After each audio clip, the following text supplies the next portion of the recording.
Hey everybody, this video is a repost of my initial video covering the US first edition of Danse Macabre. Now I don't have the UK first edition, both because it looks almost identical to the US and honestly because it is pretty rare and pretty expensive. So on my list of things that I would love to own, the UK edition of Danse Macabre is not high on the list.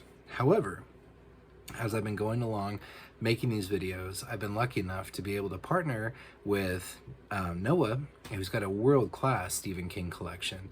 So, of course, Noah does have the UK first edition of Danse Macabre. And so I'm reposting this video. I'm going to have the original content that shows the US first edition, and then cut to Noah to show the UK first edition, and then back to me for some final thoughts.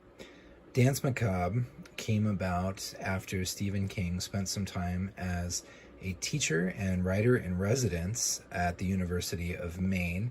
He taught a class on horror, and I understand that out of that mindset, that headspace that he was in, came this unique nonfiction survey of the horror genre.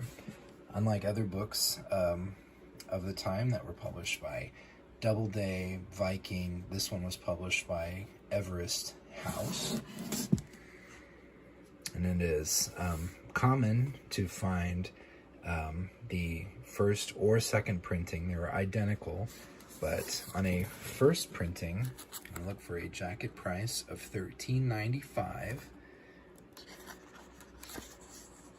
as well as on the copyright page, this code RRD281. The second printing, I believe, has RRD282. Look for 281.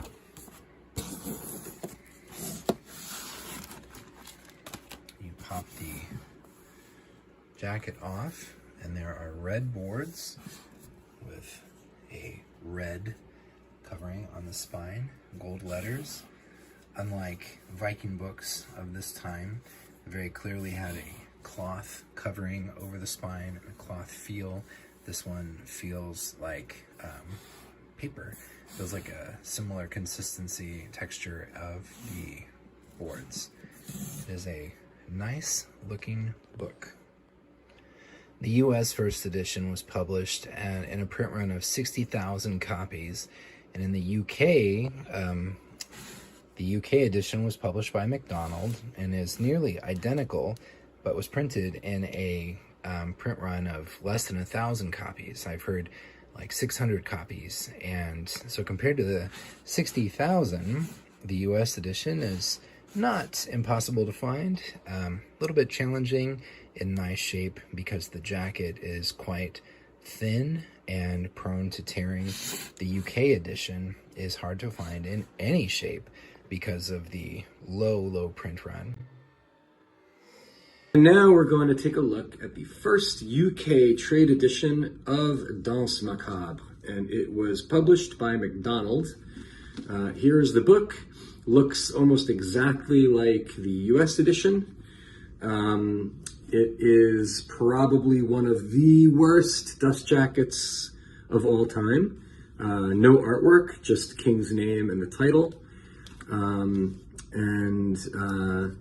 It's boring and gives you absolutely no idea what the book is.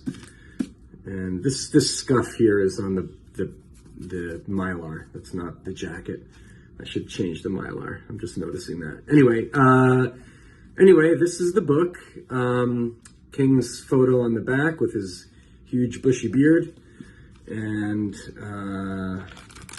the book is actually a little bit more nicely bound than the limited edition, the US limited edition. It's quarter bound in red board, and well, maybe not quite quarter bound. Maybe that's eighth bound. It's very small, but it looks nice. It does have the deckled edges on the text block. And to see if your copy is a first printing, I believe there was only one printing of this. I've never seen the later printing. The copyright page will say, first published in Great Britain in 1981 by MacDonald. Oops, sorry, can you see it? With no statement of printing at all. And that's pretty much it. So it's, pretty straightforward trade edition. I don't have much else to say about it other than, no, I have nothing else to say about it. So there you have it, the first UK trade edition of Danse Macabre. Everest House also released signed limited editions at the time of the original publication, and a signed and numbered edition of 250, and a signed and numbered lettered edition of only 15 copies. So definitely a Stephen King grail. But the US first edition in this delightfully intact jacket is the edition that I own, and I'm very pleased with having it in my collection. I've never read it all the way through, but I have referenced it many times and read many sections of it. I particularly enjoy the parts where he reviews Peter Straub's work, where he reviews contemporary horror fiction of the day, and it's a unique title and a great addition to your collection. Thanks. I hope you've enjoyed this and found it useful, and I will talk to you later. Bye.